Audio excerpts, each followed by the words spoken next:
we are making sure say odo comment ebe to ho nso YouTube no dey hia me pa esan say ne ye show no ye stream o YouTube more nti echina bi say obesan ahwe ne back and say wanya ahwe no ni na no obekọ YouTube da bi ada de wanya ahwe no obetumi asan akọhwe at Active TV GH na we are share na obi nso so ensan enya bi enhwe so na www.myactiveonline.com myactiveonline.com and you see a news portal local and foreign news all areas no okoha obetumi enya na bibia so etumi akose and so okoha subscribe to myactiveonline.com so that be a day in and day out news be be post bia no onso nsa ebetumi aka na ohu de ekoso ewo wi ase afa na news authentic ones strong news a tese otia otumi say yes e wo say uditia na say myactiveonline.com so na me kai wo say ene sentro adwuma no amanfo bi ama adwuma no aye bibia wo ho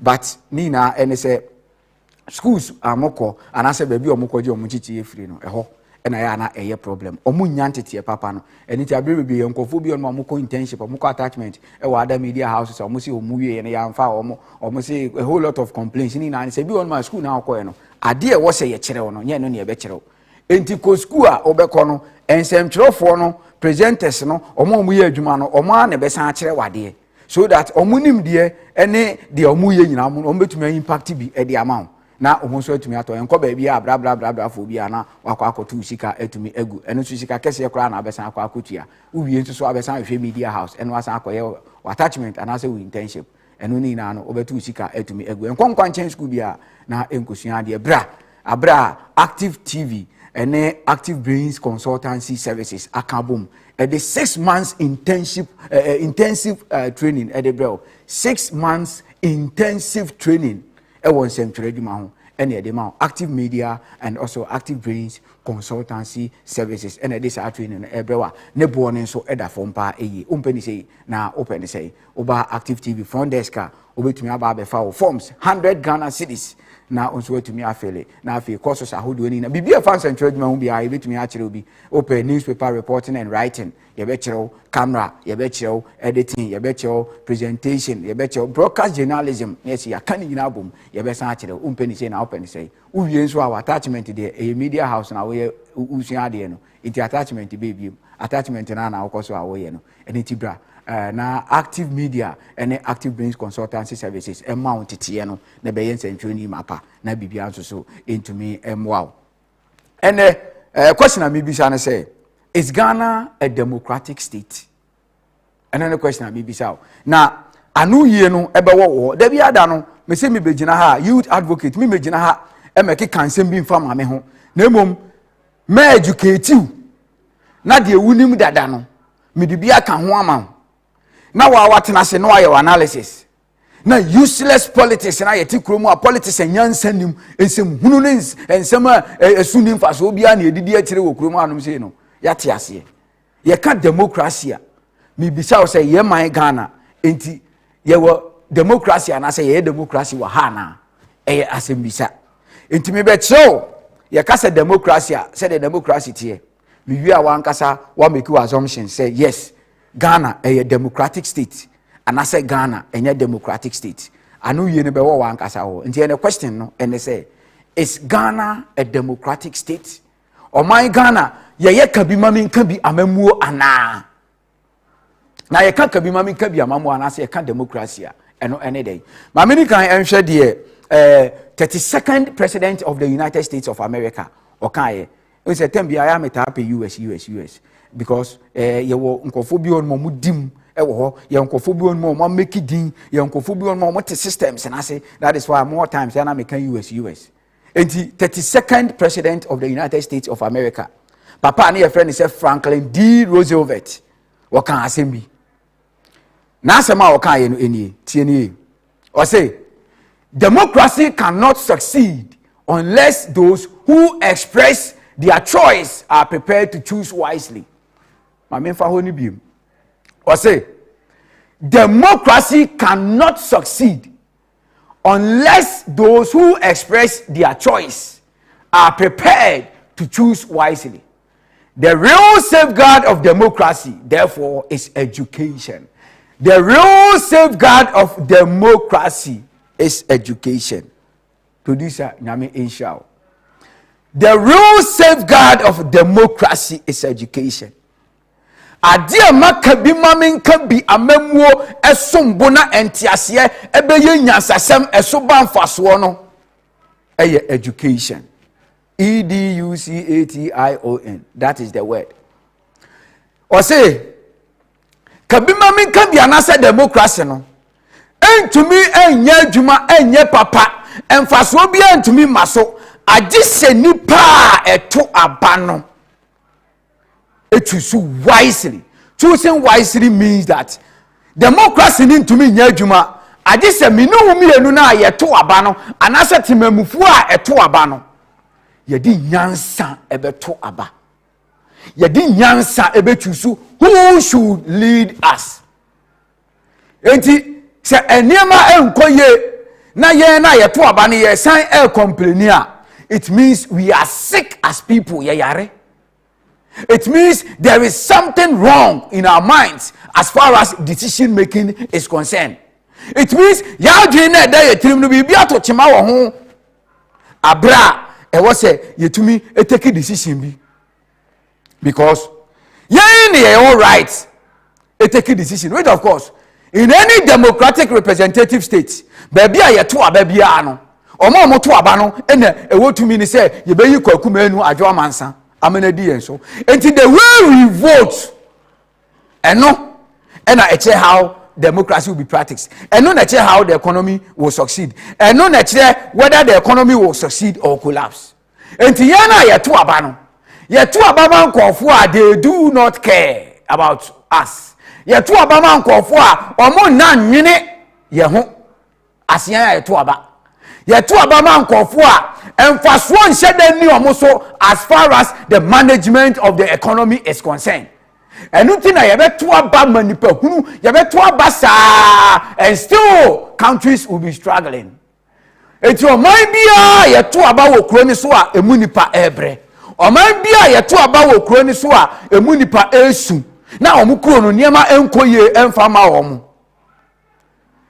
Eye oman a omo to aba no bibi wrong my dream as far as voting or decision making is concerned. They don't think when they sleep about the economy and about the people that vote them into power. It means leaders useless as far as the management of the economy is concerned, as far as the development of the economy is concerned.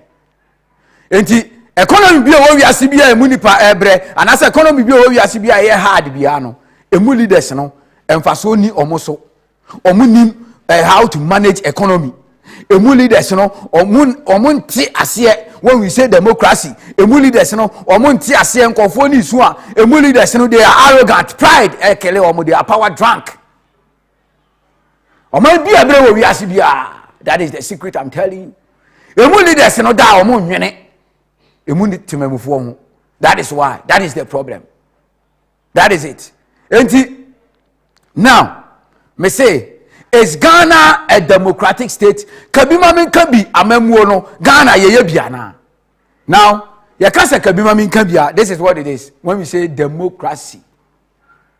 But before no, mamini kan so fa de Aung San Suu Kyi. Na asembia o kan ye fa democracy ho. Aung San Suu Kyi enso so ogo PM our country my friend say Mayama. Mami we eye mami a waye state councilor pen. Mami we eye mami a otu oman no efo. Mayama man no eno Mayama anye kuro ketwa. Mami we eye oman a Aung San Suu Kyi. Oye mami a was serve as state councilor da. Oye mami a okọ Mayama man ni mu a was serve as minister of foreign affairs da. Why mami audu my ma pronim na uboni dina. The people, majority of the people love her because o tinejuma ase eno onim de wo so ye eno oye de wo so ye ena de wo so ye ne so boa ne manfo as a state councillor otufo pa enye kro bi enye te se Ghana ye wo council of state or state councillors a as far as their responsibilities are concerned, omo are useless ukruma yehu omo so mfaso bia. So Aung San Suu Kyi was served as the state councillor of Myanmar, was also served as foreign affairs minister there between 2016 2021 Myanmar. Asemo Kaini was say democracy is when the people keep a government in check. Democracy is when the people keep the government in check. Ya kaka bi mami kan bi amamua ene se emutimamufo the citizens omo to aban no omo be check aban no omo be check aban no e kwa be na be fa so be check aban adwuma hoye bia no from today say aban bia anya adwuma amfa ma ne ho aban bia ya adwuma edema timamufo and the citizens. That is why I may stick it to democratic states. Enti baby a yeto abadi yimpanimfo bia mpanimfo no omadwuma ne said omo be yina no enyan sunsan so pa positive change emfa emma omo to aba no. That is what democracy is about. Enti according to Aung San Suu Kyi, democracy has to do with the people checking the government, and that is exactly some of us we are doing. We will keep on checking the government. Aban adwuma we waye, aban boshe we wadi so, aban sika we fa hen, aban sika we fa hen. But when you get a government that is arrogant, full of pride, ube kasa, the government will never listen. But ye wo kasa bi, ye se omo si hene no, omo ne tu hene. Ye tu mfonso na wanti a okwa ante ade. And to say the Kagame Kayan. Posterity will surely vindicate one day. Now, you sure what democracy is about. You can't democracy and I say can be mammy can be abusive. I say ye na mi wia. One kasa wa jeje who say Ghana your democratic state ana. Democracy is a system of government in which laws, policies, leadership, and major undertakings of a state are directly or indirectly decided by the people. Democracy is a system of government in which policies, leadership, and major undertakings are decided by the people. Democracy means rule by the people, where the people can take part in the decision that affects the way their community is run. Yemfa enusia. Enti yaka democracy a kabima me kan bi amamua. Eno ne amamua. The decisions nyina ye be take in the country or na say in the nation or in the community no. Timamufuo no e ka ho bi. Democracy no ya amamua. Bibia ye be ye bia na say bibia mu aban be ye bia no. E wo say emu nipa no. E wo say in it. Democracy e ya amamua. I was say the way and I said I did be affected community, affected individuals, affected states, affected timamufoni na no.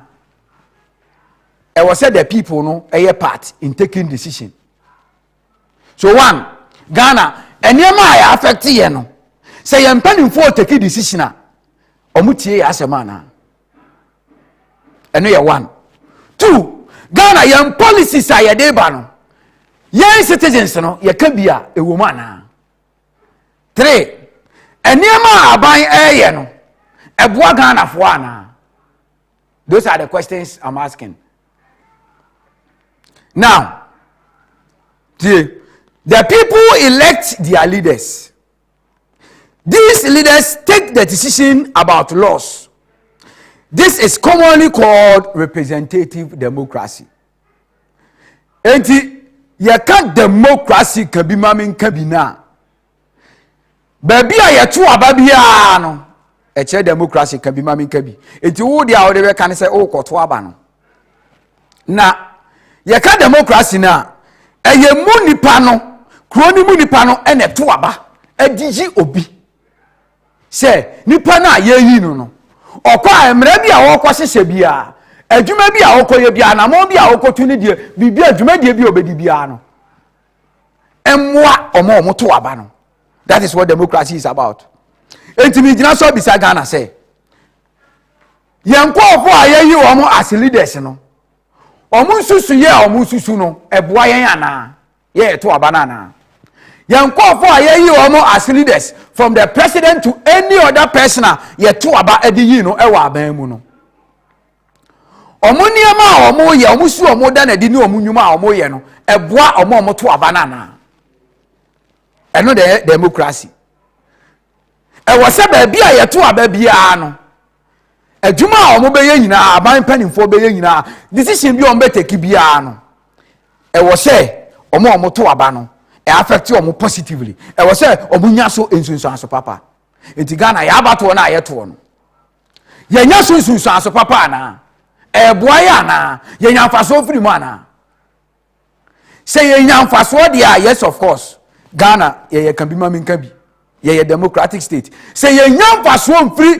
government policies ye nya mfaso free aba ye tuom ye nya mfaso free aban sisede ni aban dwuma a wodi nyina mu dia then Ghana ye nya democratic state a monopoly system eye ade a aban ne nko a ne huni so ne wotumi enti on na be ye de ope enti mi bisa o se aban etu kwan na o waste o man ni sika na ye kana aban ka akere ye se ye complaints unnecessary but democratic state na ma ye ti ase se ade bi a affect citizens ni bia no e wo so mutumi check on government o mutumi kan ade bi a government be ye bia no e wo se ensusu aso no eye papa e de ma mu citizens enti ye bi se na na de ye sika o man ni sika high private jet recently the smart way abani ye say all this time ne de obefa public no kodura wakofa private because first one offer private direct no Ghana fo hu kan ho asem till this time obefa public ne de akọ no koduru mu ma wakofa private enti okọ high plane from US to UK no okofa no 7 good hours $18,000 per 1 hour whilst in school enti say the way aban you su Ghana ska any ska ye nyina okromu ade ayira ne de ye dia ye hu so mfaso ni na no eso ensusu aso no eye papa de Ghana fo ana abra ye schools under trees abra nkofo nyansu papa bi anom abra nkofo ne mo are no munsuo ensu a wokọ presidency aye mfa pepa veranda so nipa di dware senior ma ye nom abra light hu problem abra ye education system ye ni textbooks it is a nyansu so asopa ma ye dia then you judge it for yourself me see you be can the issues as it is yeah attack be for anything and then also tie there are never be a democracy more. What are the key features of democracy? You can democracy you will never be more and then they very important you can say kia unkuta kia e pono no edan no ntumi nwuram enti ye the key na bie pono no. These are the keys we are talking about as far as Kabimen can be concerned. Respect for basic human rights. Democracy stands on the pillar called rule of law. This restricts the powers of government and prevents any dictatorial behavior from it. Rights are given for the citizens so that it can be used as a tool to maintain rule of law. It is very important part for the very sustenance of a democracy. Democracy stands on the pillar called rule of law. This restricts the government and prevents any dictatorial behavior. One of the key features what can be amamwom rule of law. Rule of law no any say emra ena eye adwuma abusuan tie ni we are talking about the key features of democracy can be police amedase rule of law no kire say emra ena eye adwuma democracy emma aban to me o say ye den tie de meka ye no o say democracy it prevents government from any dictatorial policies enti abaning to me shechinchin ase enye sei enya sa na democracy tie That is why I'm say democracy nature say okay bi no maka bi. Now yeah atememfo na ade na affect wo mo no yeti wo musufre na dey make policy say dey be bo atememfo. Enti democracy emma kwan ma aban enye kokoti. Democracy emma kwan emma aban nya so brache. Democracy emma kwan emma aban ka say me na mete so say ya na meye. No part in the world, nothing in democracy and ka say aban no ebeye dictator. No, aban na shit nchina say eye kabi mami nkabi. Enti Ghana yen mi no mienu yen sem aye kan aban ne fa na say aban no odictate di ope. Typical example ye levy. Yes, Ghana for complain yen pay obi e complain for me kwa akabi. Ade a chen ya ye say ya pass levy. The government a dictate. And then it is very important parts of the very sustenance of democracy. So prevent the government from being governing in a form of dictatorship. No, and very key into democracy na binding your chin. And my buying kwa take decisions say umpo meye. Enti omo I do baby na MP so omo ka say levy ya buying na woso umpo ye be pass. They were arrogant. It's either they are truly ignorant or they are sincerely ignorant. Either say they no omunim anaso omunim enso so omasheda, because that is not what democracy subscribe to. And then also respect for the rule of law.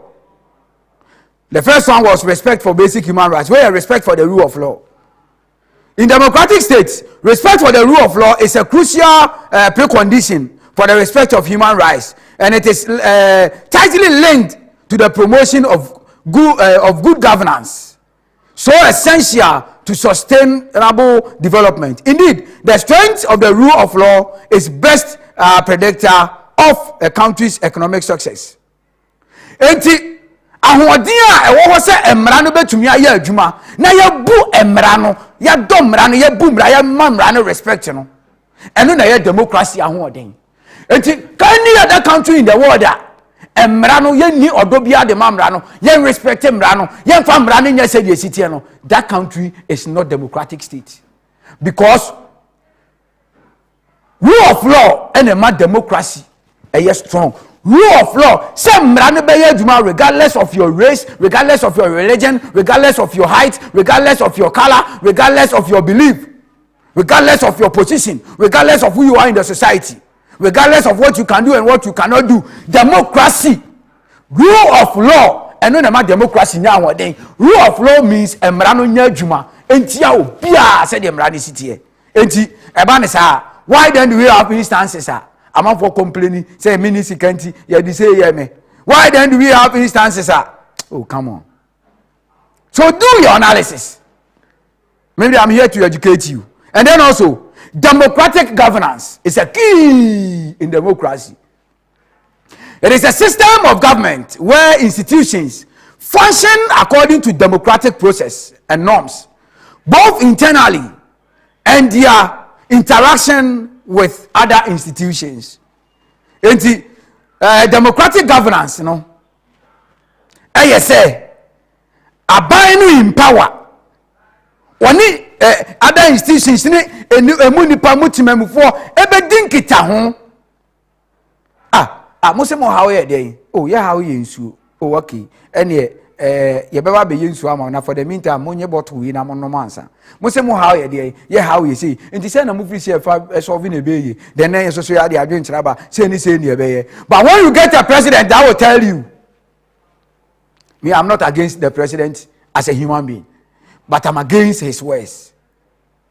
When you get a president that will tell you, say, the expert you are talking about, I have some. And I say, we have some. It means Ontiobia. It is clear. I had to say the word Pia Bontain, and I say, Bibi Koso, na Obi Tufo. Na, oh, Massa, I did normally in Kay say ya, Ankaye. Now I catch any pan say, Massa Jai, na the Okano, Mehuatra, and I say, Ubi. You get it? Abayno was so tie emutimem for. And these experts are here come wasem no. They are all citizens of Ghana. And at times, and yeah, experts in Kwankra na was abainti no. Every citizen in the country, I was say abantie no because we are a part of the democratic state we are in. It's even that woman in the market no auto me ko 10 pesos and me ko 1 cedi no. I was say the concern abantie na adwen as far as decision making is concerned. Na ka aban aka bom. Aban bia the democracy here adwuma no. Good governance as far as democracy is concerned or connected with other institutions. Say yenya ne say. Yenfa kwan be so or connected with the people. E kwan be ne fa so be ye. But when you have a government that does not listen to his people or its people, I'm telling you, that government, a dictatorship governance. It doesn't make the government democratic. It doesn't make the government govern in a democratic way. No. In a democratic governance, obey to me can be all stakeholders, all institutions, everybody is part. Now thriving the nation by what is going on. Judge for yourself. And then also, the last one, citizen participation. And only near the end. Citizen participation. The principle of public participation holds that those who are affected by a decision have a right to be involved in the decision-making process. That is what democracy is about. So at times, some of us, and yemani bi ho na se ekoso ye ni aban mu bi, but yemani bi ho na ete ho na ekoso na ye nim say this is what democracy is saying na. Yen kasa en kan sem free ye mu mama ya ye ho ntumi ntoye. It makes leadership very wicked. It makes leadership very insensitive, very irresponsible. It makes leadership very incompetent, very meaningless, and very useless. I am telling you, in a democratic state, in a democratic representative state, what happens? The people's participation. And this is what should be happening. Problems are across one. Government should listen to Ghanaians.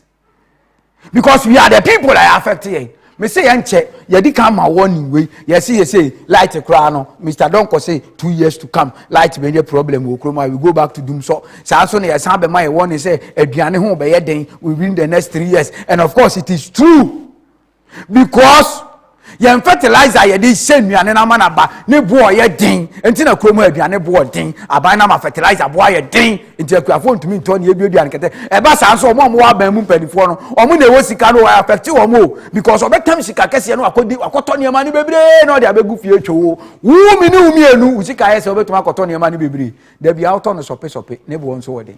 So citizen participation is key also in democracy or in a democratic state.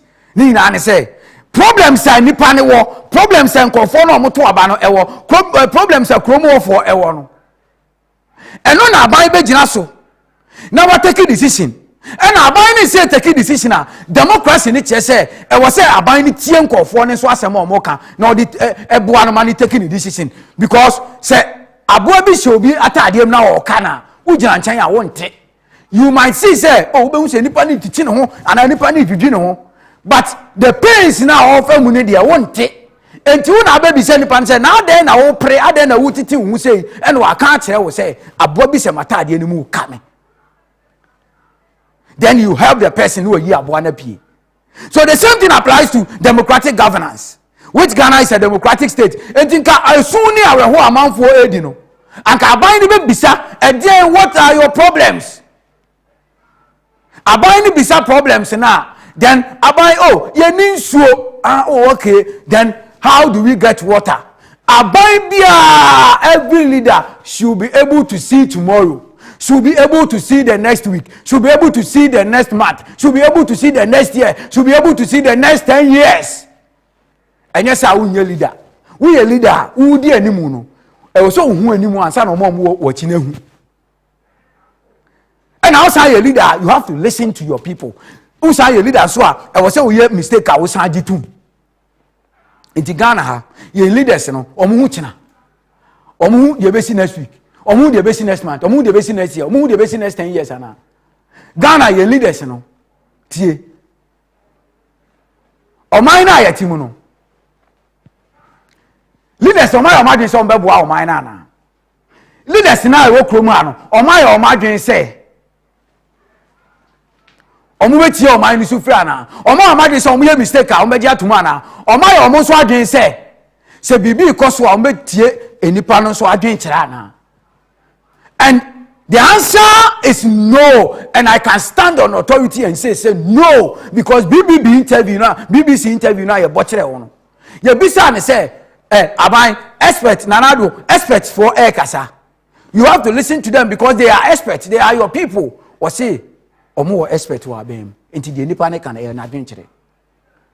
Or the guts to say the independent can share bufu. Or say nipa ni bisa provocative questions and some a share before and nipa ni bisa no. Or say many nipa ni nka expert na sem nipa na dwen kire expert no obi wa bem. So if you get a government, a president like this, how can the nation develop? Let's be true to ourselves. Na yenya say yama yetisu ya na ya dani tipo nko so for na ya do say bedwin o man ni no. Let's reason, for we are sick as people. We are sick as a country. Ude ono obi di nkomo na ancestry ude obisa wasam na de sa ancestry ma nipa kro na nipa no be fa ne say o see provocative questions and answers na so de ma any provocative answers and some journalists ni bisa no BBC for bisa no na ka che o mo say ensem e share bufuo no mo bisa no answers na de mo so ye ensem e share bufuo because democracy no yenim se na natiase enti na natiase na democracy ne ka tire ye say we should involve the people in decision making. We should involve those who are problems no affect you in decision making. We should listen to the people. Now say these are the answers the president will give her. How can we keep quiet? We can't keep quiet. Let's face the real issues. Me say mama time I'm up for a demonstration and some for ne other personalities stars celebrity demonstration over doom so we all loved it because light in a bar Obama MPP Obama NDC Obama CPP Obama party bia problems so by Obama ye nyina enti adenti na we all issues no ho ne kan wasem ayenti adenti why don't we want to listen? So in a democratic state aban no e was so involving nipa in decision making. In a democratic state e was say aban no etie nipa ni sufre aban ne gene form so enso tum. And yes sir, there is no democracy. Enti ma che democracy ne ma kire.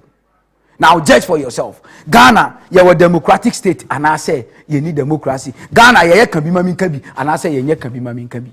Answer no e wo ho. From Anno Clement, the youth advocate, truth will always defeat lies.